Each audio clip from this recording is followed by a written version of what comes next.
Topic में है Prince chapter है हमारा principle of management. Principle of management management chapter हम लोग पढ़े थे पहले कि मैनेजमेंट के अंदर में किसी भी बिजनेस हो, सेरेमनी हो, शादी हो, विवाह हो, सब चीज में मैनेजमेंट का जरूरत पड़ता है। सब चीज में मैनेजमेंट का जरूरत पड़ता है। तो मैनेजमेंट के लिए एक सिद्धांत होना चाहिए।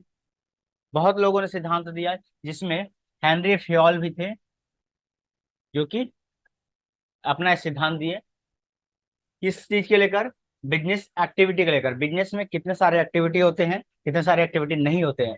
तो बिजनेस के एक्टिविटी को अलग अलग पार्ट में बांटे, अलग अलग कैटेगरी में बांटे। कल उसका देखने का नजरिया, किस नजरिए से वो बिजनेस को देख रहे हैं, किस तरीके से वो बिजनेस को देख रहे हैं।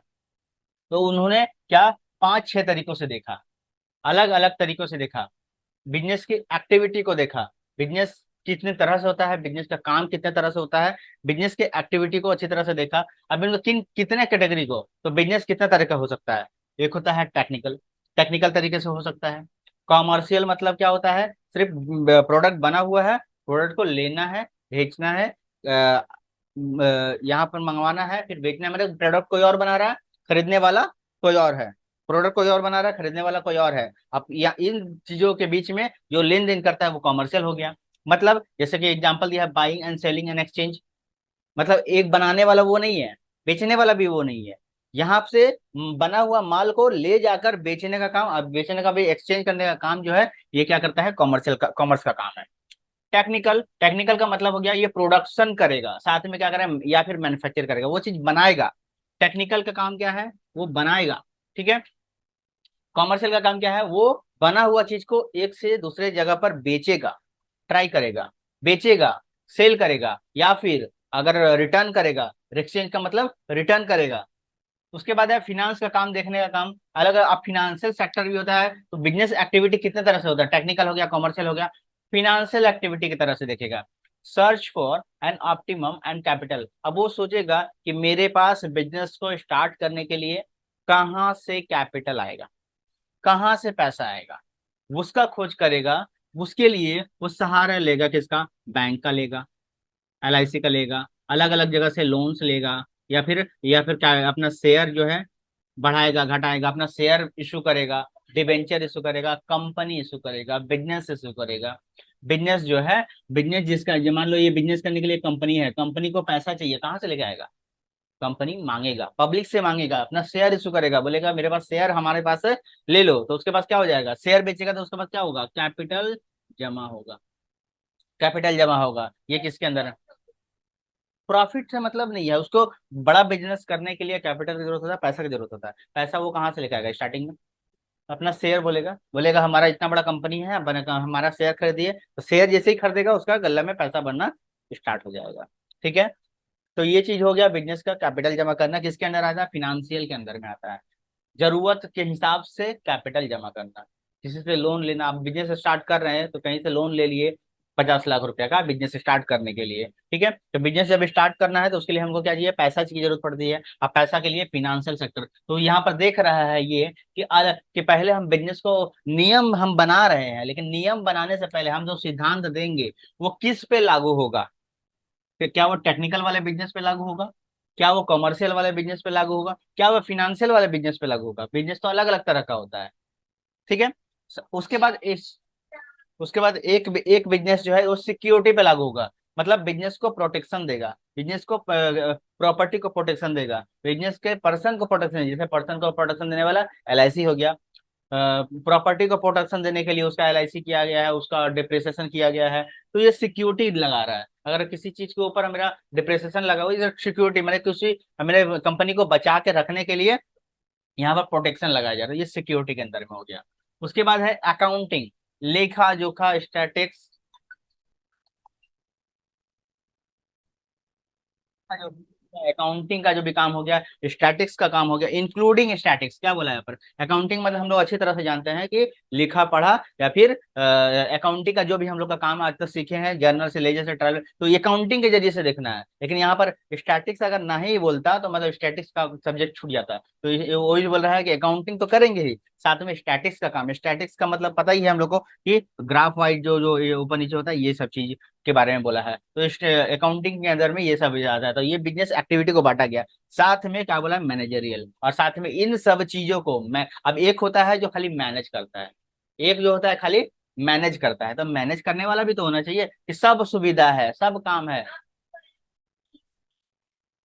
ये हमने याद करने के लिए लाया है, टेक्निकल, कॉमर्शियल, फिनेंशियल, सिक्योरिटी और अकाउंटिंग और मैनेजरियल। इसको हम लोग एक तरीके से बोल सकते हैं,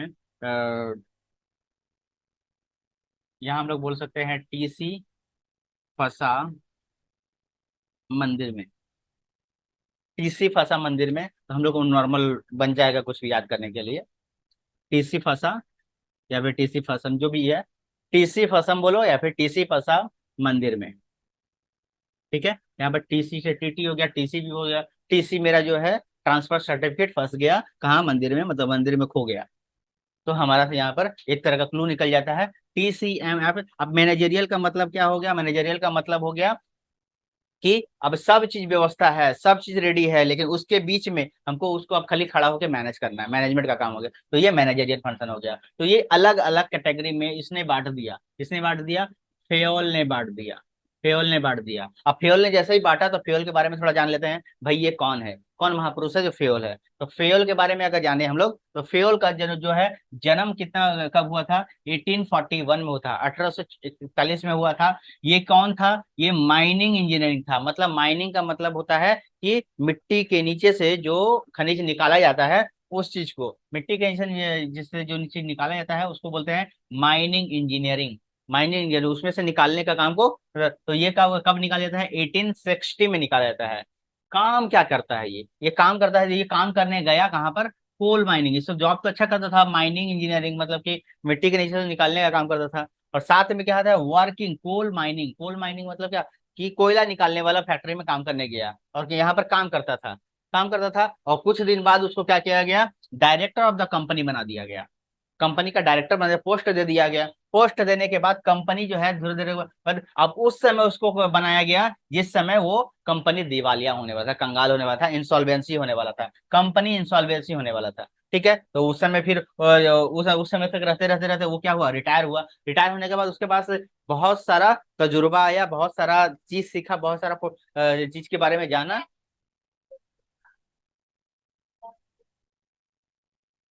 क्या, मैंने वो उस समय वो जो कंपनी का डायरेक्टर बना, जब वो कंपनी जो है इंसॉल्वेंट होने लगा था, मतलब कंगाल होने लगा था। ठीक है, तो उस समय उसके बाद वो कंपनी, अब कहानी बताया है, फिर थोड़ा सा रिटायर हुआ। फ्यूल नहीं, फ्यूल तो उसमें वर्कर था, काम करने वाला था, एम्प्लॉय था। वो कंपनी जो है, जो कौन company, mining company, mining engineering, coal mining company, ये कोल माइनिंग कंपनी है, कोयला निकालने वाला कंपनी, इसमें वो काम करता था। कंपनी अब क्या है, रिटायर, कंपनी क्या हो गया, रिटायर हो गया। तो सॉरी, कंपनी से वो रिटायर हो गया। रिटायर होने के बाद क्या हुआ, कुछ दिन बीतने के बाद उसका ज्यादा एज हो गया, तो उसने उसके पास बहुत सारा चीज, बहुत सारा एक्सपीरियंस था। एक्सपीरियंस उन्होंने क्या किया, एक बुक में लिखा, एक बुक में लिख डाला। अब बुक में जो लिख डाला उसको हम लोग बोलते हैं एडमिनिस्ट्रेशन इंडस्ट्रियल जर्नल। ये क्या है, जनरल, ये बुक का नाम है। ये किस भाषा में लिखा, ये फ्रेंच भाषा में लिखा। किस भाषा में लिखा, ये फ्रेंच भाषा में लिखा है। ये किस भाषा में लिखा है, ये फ्रेंच भाषा में लिखा है। ये किस भाषा में लिखा है, फ्रेंच भाषा में लिखा है। कब लिखा था, 1916 में लिखा था। फिर इसी बुक को वो क्या हुआ, ट्रांसपोर्ट करके, मतलब इंग्लिश में लिखा 1921 में, जिसका नाम दिया journal and industrial management. Journal and industrial management, जो कि फेयोल ने लिखा। अब यहाँ पर अकॉर्डिंग टू फ्यूल इस चीज के बारे में क्या बताया जा रहा है, थोड़ा सा हम लोग जान लिए हेनरी फ्यूल के बारे में। अब इस चीज के बारे में बता रहे हैं हम लोग को कि according to Henry Fayol, first 5 group, मतलब क्या है, एक से लेकर जो 5 तक ये कहानी है, ये वाला फर्स्ट 5 ग्रुप एक्टिविटी, ये जो भी एक्टिविटी है, आर क्वाइट वेल, अच्छा होना चाहिए, well known age, therefore he concentrated his attention. ये सब बेस्ट माना जाता है। मतलब कोई भी जो है कैटेगरी के हिसाब से बिजनेस एक्टिविटी टेक्निकल अलग पोर्शन हो गया। मैनेजेरियल तो किया कराए पे नेता बनने का काम है ना। टेक्निकल कंपनी है, जरूरी है। कॉमर्शियल कंपनी है, कंपनी बोल रहे हैं, बिजनेस का एक्टिविटी है। फिनेंशियल है, वो भी अलग एक्टिविटी है, सिक्योरिटी है। लेकिन अगर मान लो कि टेक्निकल टेक्निकल कोई बिजनेस है, तो उसका कोई जरूरी है कि उसे, अगर मालिक ही खुद मैनेज कर लेता है तो क्या जरूरत है मैनेज करने वाला रखने का। जब बिजनेस बड़ा हो जाता है तब ना सोचते हैं कि कोई मैनेजमेंट रखेंगे। तो अगर हमारा बिजनेस 4 जगह पे 40 जगह पे है तब जाकर मैनेजमेंट वाला रखते हैं, तो नहीं रखेंगे। लेकिन तो ये 5 जरूरी है, 5 के बाद ये इनका नंबर आता है, तो उसे बोला कॉन्सेंट्रेट अटेंशन ऑन मेजर। अब यहाँ बोला इस पांचों को कंप्लीट होने के बाद ध्यान उनका आया कि एक तो इसको भी रख देते हैं। कहा है कि जिसके पास सब कुछ है वो काम करना बंद कर देता है। जिसके पास सब कुछ है वो काम, जिसके पास,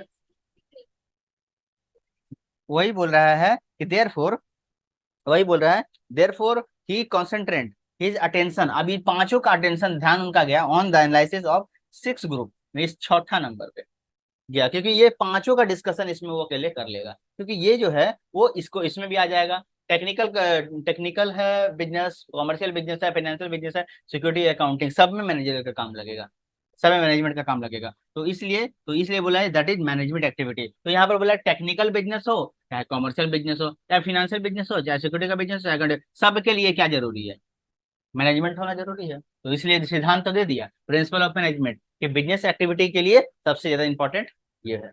क्लियर हो गया, पूरा पॉइंट क्लियर हो गया। ठीक है, अब चलते हैं नेक्स्ट में।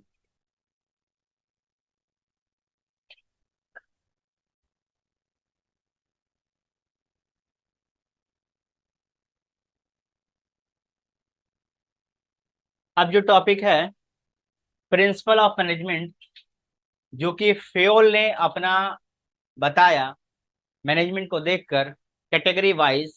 ठीक है, पहले तो हम लोग कैटेगरी को पढ़ लिए, अब कैटेगरी के हिसाब से फ्यूल ने एक प्रिंसिपल को डेवलप किया। क्या किया, प्रिंसिपल को डेवलप किया। ठीक है, अब अलग अलग तरीके से डेवलप किया, कुछ प्रिंसिपल दिए, जैसे कि जो मैनेजमेंट है वो किस तरह होना चाहिए, मैनेजमेंट जो है वो किस तरह होना चाहिए। सबसे पहले क्या होना चाहिए, डिवीजन ऑफ वर्क, काम को बांटना होगा। दूसरी बात क्या, ऑथोरिटी। हाँ, मैनेजमेंट को क्या करना चाहिए, मैनेजमेंट कैसे है? सबका काम कौन करेगा, मैनेजमेंट वाला ही करेगा, क्योंकि सारा जो कंपनी है चलेगा तो चलाएगा कौन, मैनेजमेंट करने वाला है। मैनेजमेंट वाले का काम खाली कुछ नहीं होता है, सिर्फ और सिर्फ चलाने का काम होता है। तो मैनेजमेंट में सबसे पहला सिद्धांत है कि भाई काम को बांट दो, रिवीजन ऑफ वर्क। उसके बाद क्या बोला, अथॉरिटी एंड रेस्पॉन्सिबिलिटी। कुछ लोगों काम भाई, जैसे जो जिस लायक है उसको उस हिसाब से काम में बांटो, जो जिस लायक है उसको इस हिसाब से बांटो। बूढ़ा है तो बूढ़ा, एज वाइज, कैटेगरी वाइज, काम का स्पेशलाइजेशन के हिसाब से काम को बांट दो, काम को बांटना होगा। उसके बाद अथॉरिटी एंड रेस्पॉन्सिबिलिटी, जिसको क्या कौन सा काम दिया जाए, कौन सा रेस्पॉन्सिबिलिटी दिया जाए। डिसिप्लिन के हिसाब से काम में क्या होना चाहिए, डिसिप्लिन होना चाहिए। यूनिटी ऑफ कमांड, मतलब जो बात बोले वो सबको एक साथ करना होगा। यूनिटी ऑफ डायरेक्शन, एक दिशा में बता दिया तो एक दिशा में चलना पड़ेगा, तब जाकर ये सिद्धांत बनेगा, तब जाकर ये कोई भी एम की प्राप्ति होगी। साथ में क्या, सब ऑर्डिनेट, कंपनी को अगर कोई भी प्रॉफिट करना होगा, कोई भी एम का प्राप्त करना होगा, जो उसका गोल है, जो उसके जो भी चीज है, वो यूनिटी के बिना नहीं हो पाएगा। क्योंकि मालिक कुछ और सोचेगा, मैनेजर कुछ सोचेगा, लेबर कुछ और सोचेगा, तो कंपनी ध्वस्त हो जाएगा। सब ordination of individual interest of general interest. Individual interest और जनरल इंटरेस्ट अलग अलग चीज होता है। इंडिविजुअल मैंने खुद का इंटरेस्ट, जनरल इंटरेस्ट मतलब सबका इंटरेस्ट, सबका इंटरेस्ट को ये, और खुद का इंटरेस्ट को सबको एक करना पड़ेगा। रेम्युनरेशन ऑफ पर्सनल, तो खुद का रेम्युनरेशन मतलब क्या है, साथ में हम जो काम कर रहे हैं, जो मैनेजर, जो मालिक काम कर रहा है, उसका रेम्युनरेशन मिलना चाहिए, इसके बारे में डिस्कस करेंगे। Centralization and decentralization. सेंट्रलाइजेशन मतलब कुछ काम को, सब चीज जो फैला हुआ है तो उसको हम लोग एक तरह एक साथ करना, और एक जो है डिसेंट्रलाइजेशन, अपना काम को फैला देना, उसके बारे में भी डिस्कस करेंगे। स्केलर चेन, चैन के हिसाब से फैला देना, कि हमारा कुछ चैन वहां फैला हुआ, कुछ फैला, हमारा कुछ लोग वहां फैला हुआ, कुछ वहां फैला हुआ है। इक्विटी चाहिए, इक्विटी के पहले है ऑर्डर, ऑर्डर जो देंगे वो मानना होगा। दूसरी बात क्या, इक्विटी, उसके बाद इक्विटी मतलब सबको समान रूप से काम करना होगा। स्केलर चेन मतलब क्या होगा, कि हम जो, हमारा जो एक ब्रांच वहां भी है, हमारा ब्रांच वहां भी है, क्योंकि हम जो कंपनी, जो हम प्रोडक्ट बना रहे हैं वो एक जगह हमारा कस्टमर नहीं है, हमारा कस्टमर हर जगह पर है। तो हर जगह के लिए हमको अलग अलग जगह पर सेंटर भी देना पड़ेगा। सेंट्रलाइजेशन मतलब एक जगह करना है। जैसे हमारा क्या है, कुछ काम इधर बिखरा, कुछ काम इधर बिखरा, कुछ काम इधर बिखरा, कुछ काम इधर बिखरा, हम बैठे यहाँ पे चेयर पे, तो हमको क्या करना पड़ेगा, हमको बार बार जाने पे टाइम वेस्ट होगा। हम क्या करेंगे, इस वाले चीज को हम यहाँ बैठा देंगे, इस वाले चीज को हम यहाँ बैठा देंगे हटा के, तो यहाँ हो जाएगा, इस वाले चीज को यहाँ ले आएंगे, इस वाले चीज को यहाँ, तो हम सेंट्रलाइजेशन कर लिए, हम बैठे बैठे सारा काम कर सकते हैं। इसको बोले, जैसे मान लो कि जैसे एग्जांपल में सेंट्रलाइजेशन हमारा 4 फैक्ट्री है, एक फैक्ट्री 1, फैक्ट्री 2, फैक्ट्री 3, ऑफिस 4, और पांचवा मेन ऑफिस। ठीक है, 6 जगह पर है। अब क्या करेंगे हम, तो हम हमको सब चीज जगह देखना है, हम क्या करेंगे, सब जगह पर 1 2 3 सब जगह पर सीसीटीवी कैमरे लगा देंगे। ठीक है, सीसीटीवी कैमरे लगाने के बाद हम यहाँ बैठ जाएंगे। अब क्या नहीं किया, हमने सारे काम को सेंट्रलाइज कर लिया, तो यहाँ बैठकर हम सारा काम देख रहे हैं, यहाँ बैठकर हम सारा एक्टिविटी को चेक कर रहे हैं। तो यहाँ पर क्या हमारा सेंट्रलाइजेशन। डिसेंट्रलाइजेशन मतलब क्या है कि अब यहाँ का काम, फैक्ट्री जो है यहाँ पे जो चल रहा है वो यहाँ पे यहाँ के लोग देख रहे हैं, यहाँ के लोग यहाँ जैसे एक ऑफिस है, अब ये तो सेंट्रलाइजेशन हो गया, यहाँ का यहाँ का यहाँ का यहाँ का। अब डिसेंट्रलाइजेशन मतलब यहाँ पे जो काम, अब ये ऑफिस है बैंक का मान लो, यहाँ पर एक काउंटर बैठा हुआ है, यहाँ पे एक काउंटर है, एक यहाँ काउंटर है, सब एक दूसरे से बातचीत कर रहा है। हमने क्या किया, डिसेंट्रलाइजेशन कर दिया, हमने बीच में कांच लगा दिया। अब ना इसका आवाज उसको सुनाई देगा, ना उसका आवाज उसको सुनाई देगा, यहाँ ये हो गया डिसेंट्रलाइजेशन। तो अपना काम में एक्टिविटी, तो ये बिजनेस का एक रोल हो गया काम करने।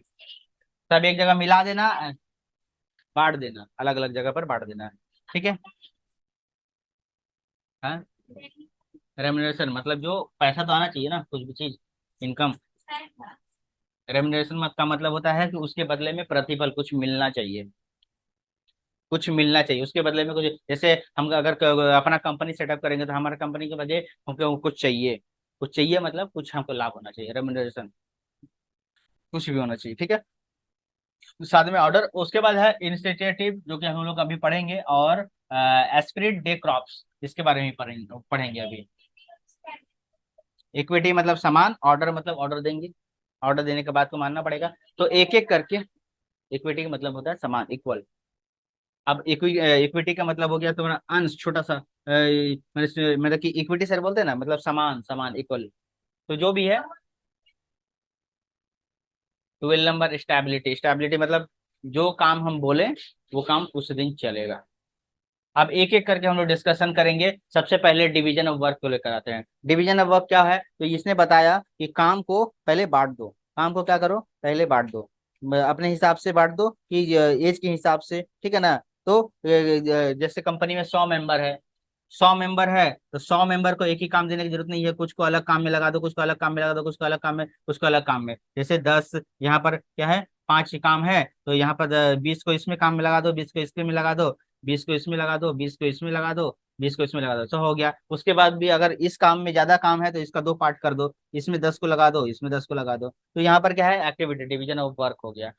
अब ये डिवीजन ऑफ वर्क क्या होगा, एज के हिसाब से हो सकता है, स्पेशलाइजेशन के हिसाब से होता है। तो एज के हिसाब से क्या है कि ज्यादा जो फुर्तीला लोग है उन लोग को क्या है, ज्यादा हार्ड काम दे सकते हैं, जो बूढ़ा लोग है उन लोग को बूढ़ा बैठ के काम दे सकते हैं, अगर लेडी है तो लेडी जैसे काम दे, बच्चा है तो बच्चा जैसा काम दे सकते हैं, अगर ज्यादा पढ़ा लिखा है तो ज्यादा पढ़ा काम दे सकते हैं, अगर स्पेशलिस्ट है वो ज्यादा इंजीनियर है, डॉक्टर है, लेकिन मेरे कंपनी में काम करना चाहता है, तो उसको ऐसा स्टेज देंगे जहाँ आराम से काम करेगा और मेरे लेबर लोग को चेकअप भी करते रहेगा। अगर इंजीनियर है तो हमारा उसको इंजीनियर वाला पोस्ट देना पड़ेगा, अगर वो अकाउंटेंट है तो अकाउंटेंट का पोस्ट देना पड़ेगा, अगर सीए है तो सीए का पोस्ट देना पड़ेगा, अगर दरवान टाइप का है तो उसको सिक्योरिटी का पोस्ट देना पड़ेगा, अलग अलग तरीके से मैंने काम के हिसाब से पोस्ट देना पड़ेगा। तो यहाँ पर क्या है, अगर हम डिवीजन ऑफ वर्क करते हैं, अगर हमको ये बताया फ्योल कि अगर डिवीजन ऑफ करते हैं तो हमारा कुछ पॉजिटिव है, कुछ निगेटिव भी मिलता है। एक काम का 2 तरीका होता है। तो पॉजिटिविटी क्या मिलेगा भाई, कि जॉब जो है, हमारा जो काम था वो, जो 100 लोग थे लेकिन हमारा जो काम था वो सबको बोल दिए करने के लिए नहीं, तो यहाँ पर क्या है, जॉब हमारा सिंपल तरीके से खत्म हो रहा है, कोई भी काम आसानी से हो जा रहा है, क्योंकि काम को हमने बांट दिया अलग अलग सेक्शन के हिसाब से, अलग अलग लोगों में बांट दिया, तो काम जल्दी हो रहा है। दूसरी बात क्या है, वर्क काम का लोड जो है बढ़ गया। अब एक आदमी को बोल दिया कि इतना तला बिल्डिंग बनाना है, तो वो अकेले नहीं सोच पाएगा, लेकिन अगर अलग अलग लोगों में बांट दो, तुमको ये काम करना है, तुमको टाइल्स लगाना है, तुमको इलेक्ट्रिक का काम करना है, तुमको ये काम करना है, तुमको सीढ़ी बनाना है, सबका अलग अलग का, तो वर्क का लोड जो है रिड्यूस कर जाएगा, कम हो जाएगा।